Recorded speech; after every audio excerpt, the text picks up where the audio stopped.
a girlfriend, mate? No, not at the moment. Really? Pretty boy like you?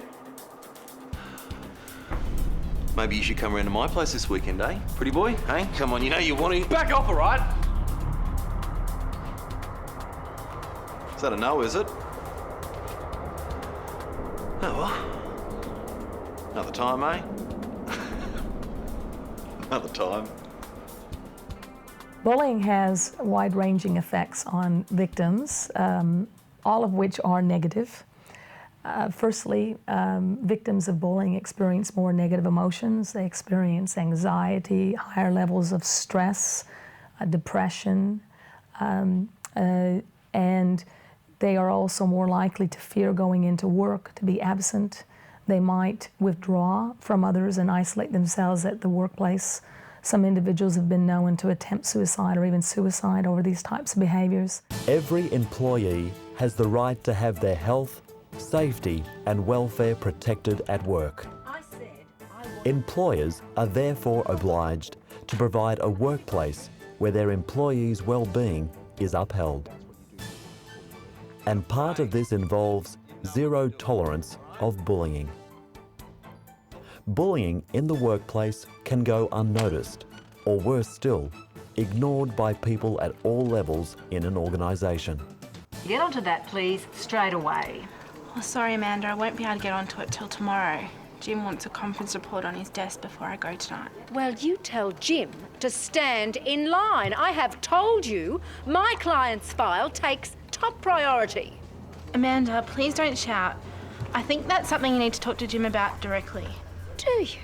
That's your professional opinion, is it? Do you really think I could care less what you think? Is there a problem here, Amanda? Are you okay? Yes, I'm fine. Good, because I need your feedback on this. Oh, what's this? It's a statement of commitment to eradicate bullying from the workplace. I need you and the other section managers to sign off on it. Okay, I'll do that right away.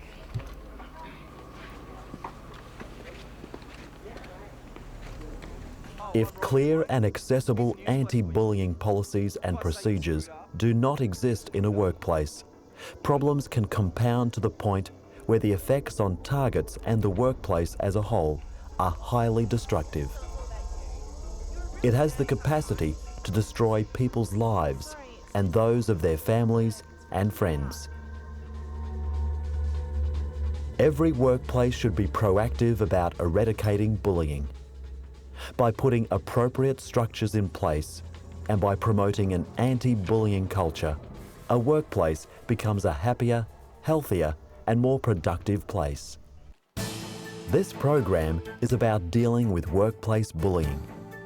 We'll look at developing bullying policies in a workplace, what should a bullying policy contain, and achieving cultural change.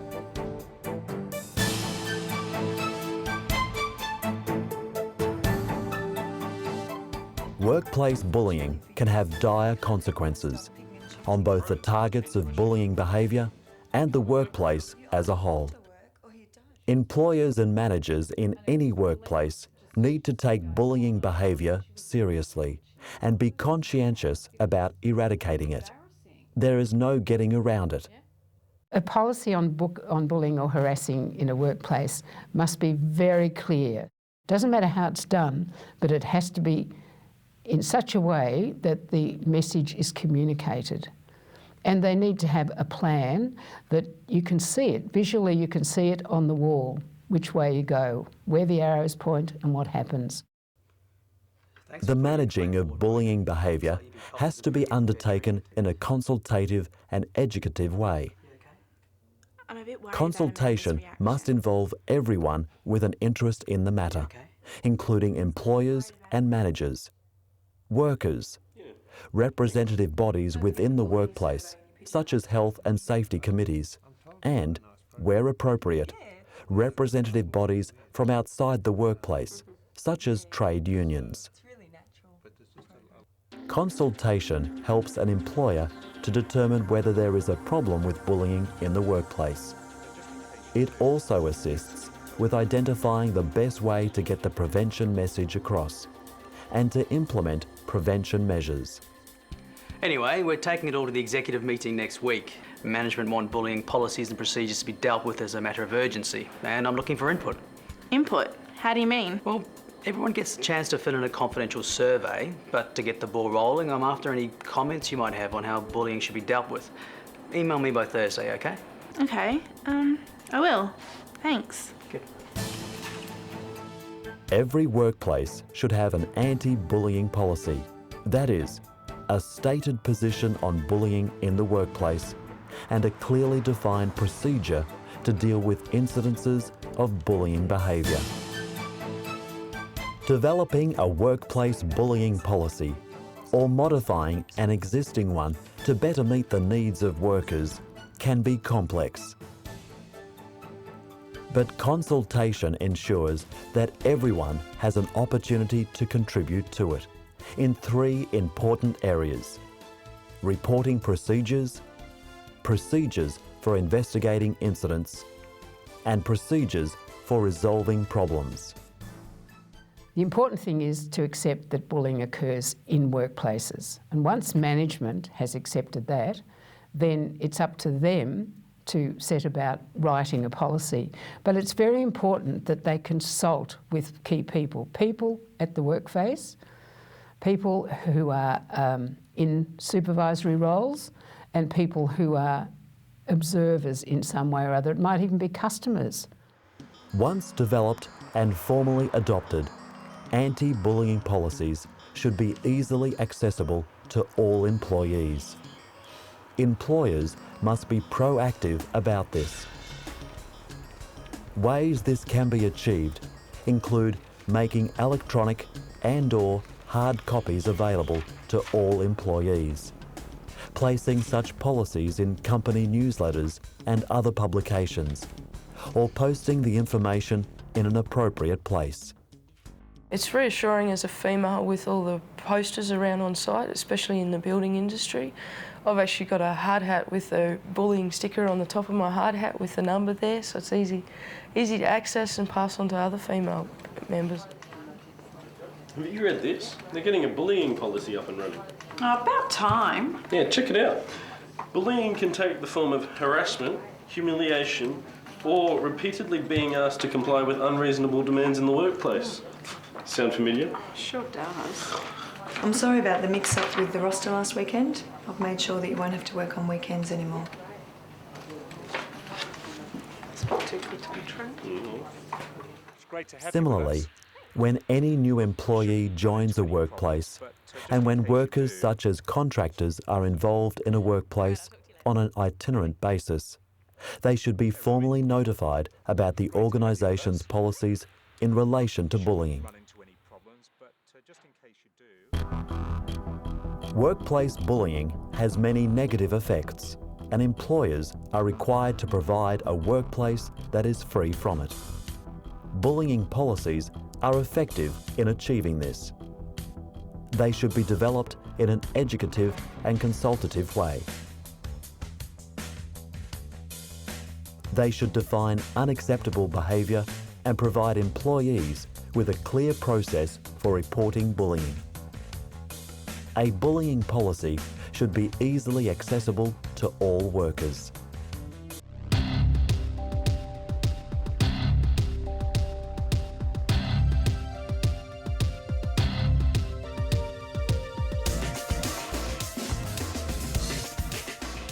A bullying policy outlines the expected standards of workplace behaviour and clearly defines what constitutes bullying. It also unambiguously states that any type of bullying behaviour will not be tolerated in the workplace. You know all that crap I had to put up with on the last night? All that macho rubbish? Yeah, all right. I'll see you later. Bye-bye. Hey, Romy. It's great to have you with us. Thanks. Look, you shouldn't have too many problems here, but in case you do, here's some info on our new anti-bullying policies. Anti-bullying? Yeah, look, I'd be surprised if you had to use it, but it's there just in case, okay? Okay, thanks. A bullying policy must outline a clear process for the reporting of bullying behaviour. That if it's very clear from the employee's eyes, then the employer would be able to reprimand those people accordingly, and there wouldn't have to be a re-education process after something has happened. It's already out there, it's very plain. An important part of the reporting process is that vulnerable workers and whistleblowers will be protected. All reports must be treated confidentially at all stages. A bullying policy needs to have mechanisms in place whereby the reporting of unacceptable behaviour is encouraged in the workplace. This involves ongoing communication with workers about expected behaviour and the different people and processes within the organisation that deal with bullying problems. Most importantly though, it means processes for the reporting and handling of bullying claims must be able to be used with confidence by workers. Thanks for putting your claim forward, Rowena. Looks like you've been copping some pretty unfair treatment. Are you okay? I'm a bit worried about Amanda's reaction when she finds out what I've told you. Don't worry, this is all totally confidential. There's not much point having an anti-bullying policy if people are too afraid to use it.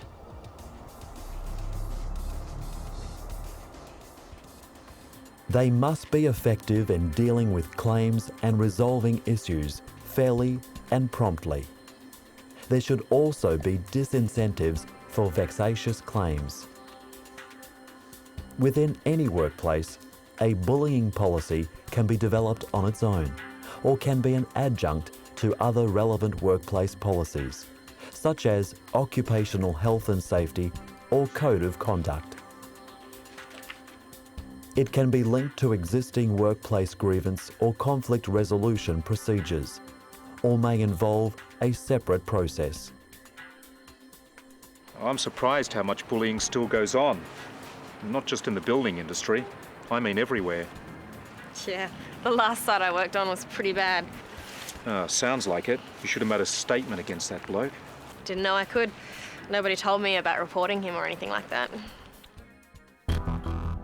Bullying policies should contain an outline of expected standards in a workplace and state that bullying is not tolerated. Clear processes for making and dealing with complaints must be stated.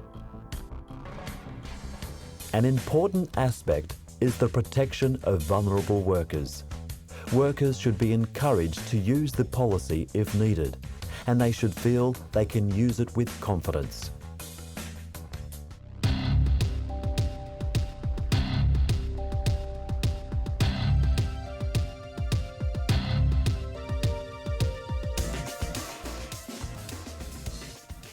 A bullying culture essentially means a workplace environment where individuals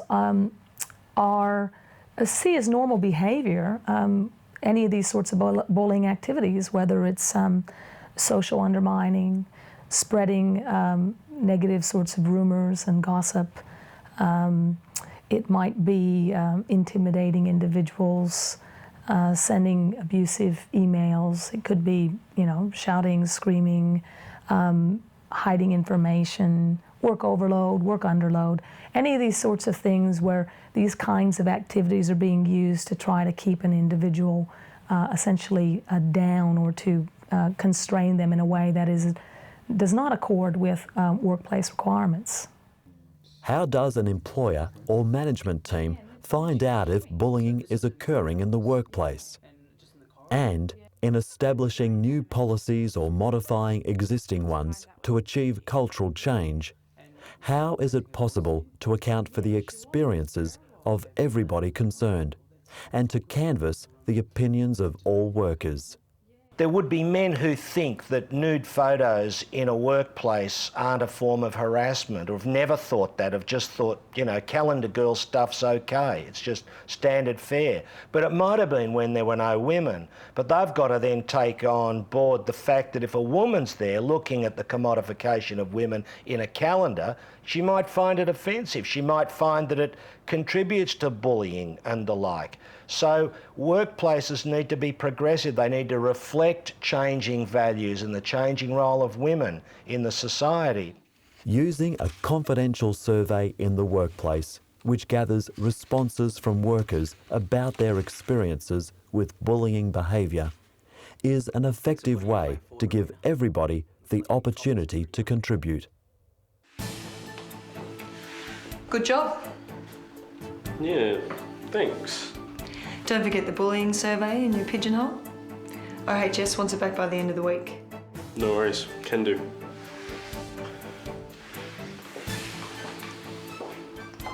Hey, that anti-bullying's really got to her. I like it. Surveys should not identify individuals, but it is often useful to gather some information about them in order to detect any patterns among bullying targets. Information such as gender, age bracket, and position within the organisation. Jeez. How many questions are they asking? I hope those new blokes keep their mouths shut. All information from individuals within a survey has to remain confidential. But when the responses are collated and collective findings are reported, they should be made known to the entire workforce. If appropriate, an organisation should acknowledge there are problems with bullying and commit to eradicating it by introducing an effective policy. If a policy is in place already, and it is clear from surveying that bullying problems still exist, this too should be acknowledged and a policy change program implemented. Employers need to manage bullying in the workplace and avoid the development of a bullying culture. A confidential survey is a good way to gather information from all relevant people in a workplace. Surveys don't identify individuals. They can be useful in identifying patterns about the targets and perpetrators of bullying. Workers should be informed of survey results and a commitment made to developing or changing a bullying policy.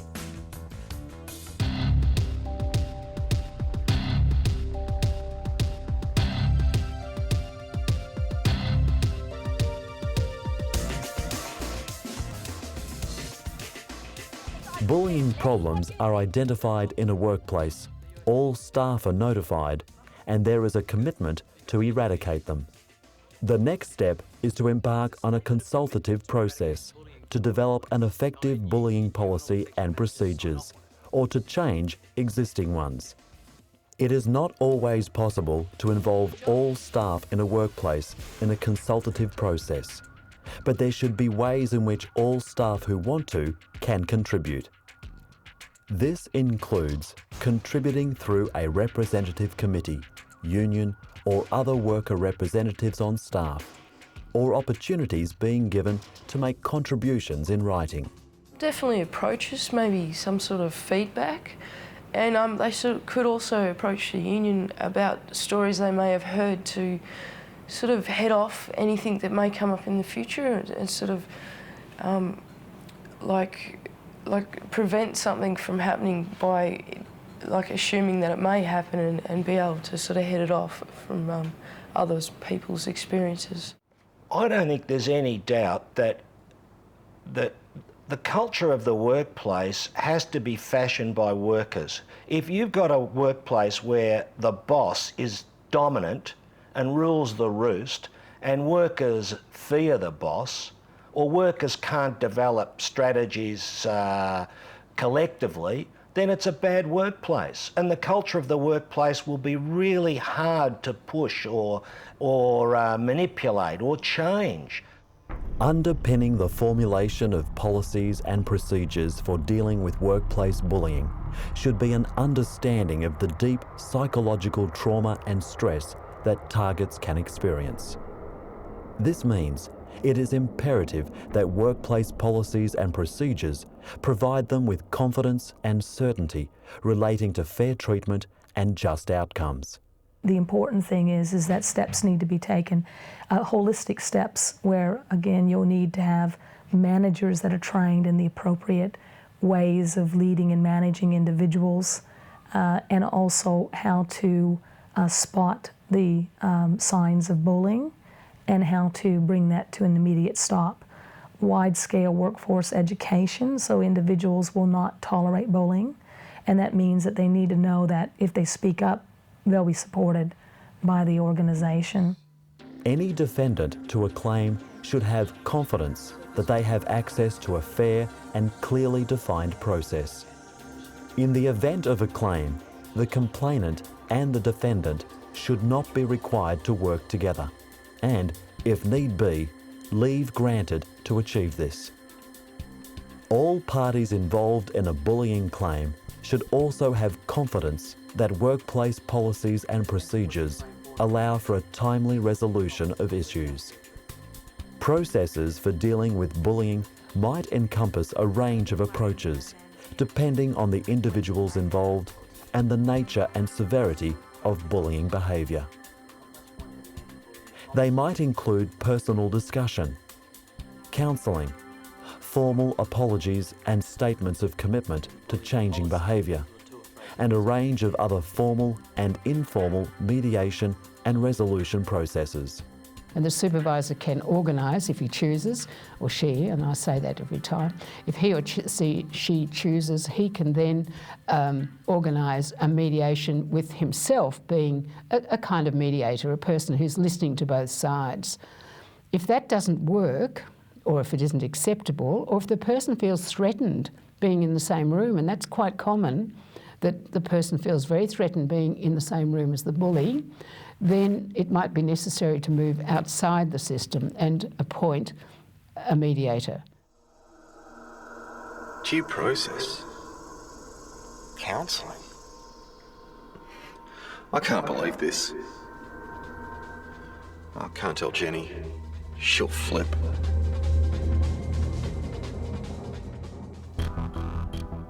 Bullying policies should be developed by consulting a range of people in a workplace.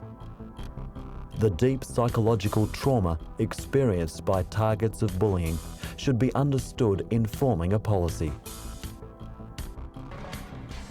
All claims should be dealt with fairly, justly, and in a timely manner. Processes will vary according to the severity of the bullying and the circumstances. They could involve a range of different actions, including mediation and counselling.